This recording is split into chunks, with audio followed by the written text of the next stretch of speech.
Hello again, traders. As you know by now, my job is to travel around the world and deliver seminars and workshops on how to trade the financial markets.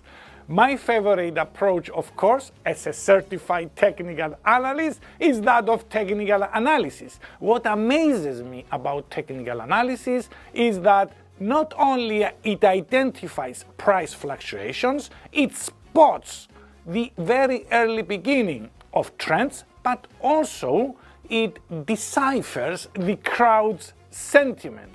Nobody knows for sure how to forecast, predict the financial markets, but my experience convinced me that the crowd always leaves their trail behind.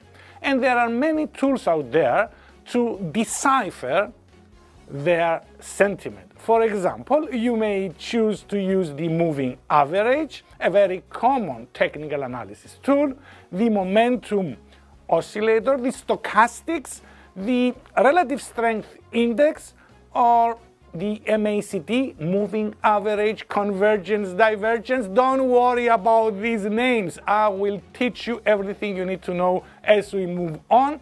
And of course, the Bollinger Bands. There are many other tools out there to choose from. And remember one thing, trend is your friend. Stay tuned for more. Hi guys, don't forget to subscribe and press the bell to keep up with new videos.